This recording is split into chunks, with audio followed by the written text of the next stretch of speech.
Salut à tous les amis, j'espère que vous allez bien, j'espère que vous vous portez bien, j'espère que ça va chez vous. Alors comme vous pouvez le voir ici tout à l'heure, je vous ai montré en fait le tableau de bord. Actuellement il fait 5 degrés dehors. La température dehors c'est 5 degrés. C'est-à-dire que techniquement il fait un froid de canard. Et c'est dans ça également que au-delà du froid, tu dois sortir, peu importe les difficultés, pour chercher à te battre. Et la réalité, c'est que pourquoi est-ce que je vous ai montré ce tableau de bord? C'est simplement pour vous faire comprendre une réalité en fait. Une réalité qui est très importante, mais malheureusement que beaucoup de personnes négligent. C'est le fait que vous savez, quand on est à l'étranger, il y a beaucoup de choses qu'on ne nous dit pas en fait. Il y a beaucoup de clichés quand on est à l'étranger. Et il faut parfois découvrir ça quand tu arrives. Mais moi, mon but en tant que créateur de contenu, c'est que j'essaye d'être transparent avec vous dans le sens là où je ne vous mens pas, je ne vous raconte pas d'histoire pour que ces histoires-là servent en fait. Parce que il y a beaucoup de réalités, il y a beaucoup de mensonges qui sont donnés dans les réseaux sociaux en ce qui concerne la vie en Occident. Et malheureusement, je vois ça beaucoup, notamment avec les gens qui migrent au Canada. C'est-à-dire, il y a beaucoup de chaînes YouTube qui parlent du fait que oui, il faut venir, c'est bon, c'est intéressant, il y a des opportunités, il y a la place pour tout le monde. Mais la réalité, c'est que oui, il y a la place pour tout le monde. Il y a des opportunités, oui. Mais ces opportunités-là sont à quel prix, en fait?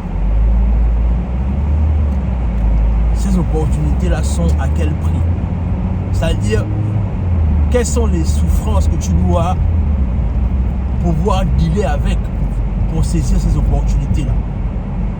Quelles sont les réalités au quotidien que tu dois dealer avec pour pouvoir faire face à ces opportunités qu'on dit, oui, il y a des opportunités. La réalité, c'est que en Occident, oui, il y a des opportunités, mais il faut être préparé en fait. Il faut être préparé. Et si tu n'es pas préparé, tu auras l'impression que, en fait, je veux dire que si tu n'es pas préparé, tu auras l'impression d'avoir regretté la décision d'être venu ici en fait.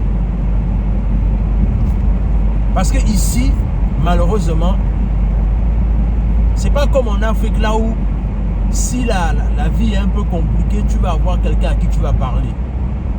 La réalité, c'est qu'en Occident, c'est la solitude en fait. La vie en Occident, ce qu'on ne vous dit pas, c'est que c'est la grande solitude. Chacun, comme disent les Ivoiriens, chacun est dans son chacun. Personne n'a le temps pour quelqu'un. Et c'est la raison pour laquelle ce qui se passe souvent, c'est que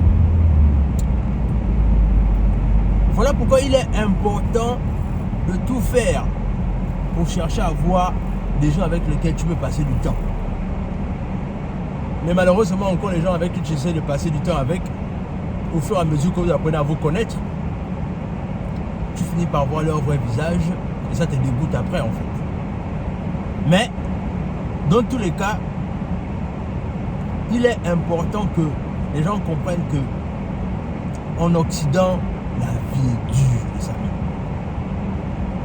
La vie est dure en Occident. C'est-à-dire au moins encore au pays, tu peux avoir ton parent. Si tu n'as pas mangé, tu peux aller manger chez lui en fait. Mais je vous assure qu'en Occident, il n'y a pas ça ici. Même si tu es avec tes frères, tes soeurs, même si tu es avec tes cousins, encore là, ça peut être différent. Mais si tu es venu, que tu es venu te chercher seul, c'est toi papa, c'est toi maman. Et pire encore si tu as les enfants. Parce que les enfants, eux, ils ne demandent pas que oh non, non, les enfants, eux, ils veulent juste manger. Tu te démerdes. Et c'est dans ça que tu dois faire face à toutes ces réalités-là. Et c'est normal que parfois, Enfin, je ne vais pas justifier leur comportement, mais le point que j'ai envie de faire sortir ici, c'est que le mensonge qu'on dit souvent en Occident, là où la vie est belle et tout ce qui va avec, il y a beaucoup de malentendus derrière ça. Parce que non seulement la vie est difficile en Occident, mais encore une chose essentielle qui tue les gens à petit feu. Et ça, j'ai envie de dire que ça devient de plus en plus une gangrène. C'est la dépression dans la communauté africaine. C'est-à-dire le fait que certaines personnes vivent la dépression dans leur couple, mais ne veulent pas en parler.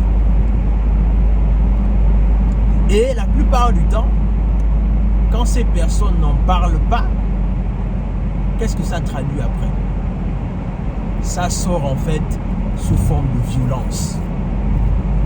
Récemment, j'ai regardé dans les réseaux sociaux là où en fait ça s'est passé au Canada, là où un couple,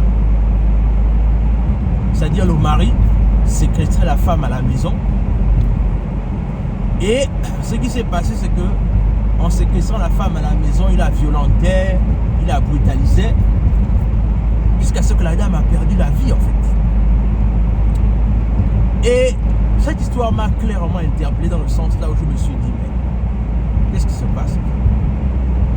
Pourquoi est-ce qu'un frère africain en arrive là en fait, jusqu'à tuer sa femme? Pourquoi en fait? Mais la réalité c'est celle-là en fait. C'est que la dépression est devenue monnaie courante dans notre communauté en fait. Et comme la dépression est devenue monnaie courante dans notre communauté et qu'il y a des gens qui négligent toujours ça, c'est la raison pour laquelle on en arrive à ce genre de drame en fait. Mais qu'est-ce qui peut justifier la dépression en fait? Pourquoi est-ce que quelqu'un peut avoir la dépression? La réalité c'est que il y a plusieurs ordres ou encore il y a plusieurs anomalies qui peuvent conduire à une dépression en fait. C'est-à-dire par exemple, on peut commencer par le manque de finances.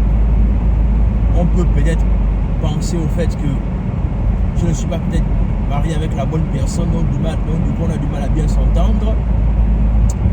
Par exemple, il y a la pression de vouloir parfois investir au pays, parce que c'est de ça aussi dont il s'agit. C'est que quand on te dit par exemple que tel a conçu au pays, toi tu es encore là, tu n'as pas conçu, ça aussi ça peut amener à la dépression. Il y a plusieurs choses qui peuvent amener à la dépression. Mais comment faire pour sortir de cette dernière? Comment ne pas être prisonnier de cette dernière? La réalité c'est que pour multiplier tes chances pour faire face à cette dernière, c'est qu'il faut que tu aies une vie épanouie.